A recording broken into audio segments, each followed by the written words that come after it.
ćemo masovno na referendum i srušit ćemo vas. Jesi čula, Jadranka? Jaco odlazi! Jaco odlazi! Jaco odlazi!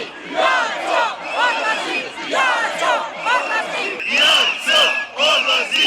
Jaco odlazi! Jaco odlazi! Hoćemo izbore! Hoćemo izbore! Hoćemo izbore!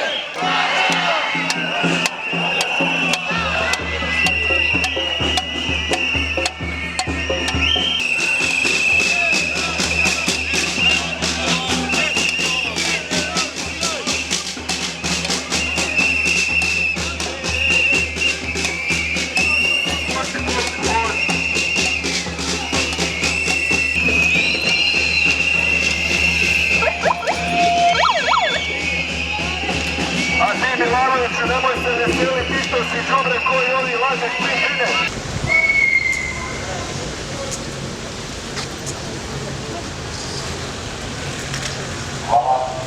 Ajmo pred policiju!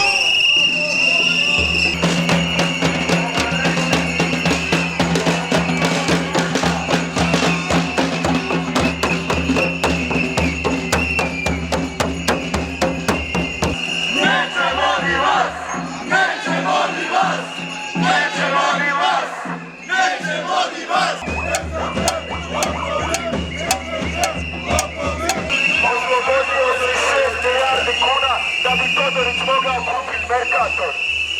Tako je! Nisi ti nikakav heroj.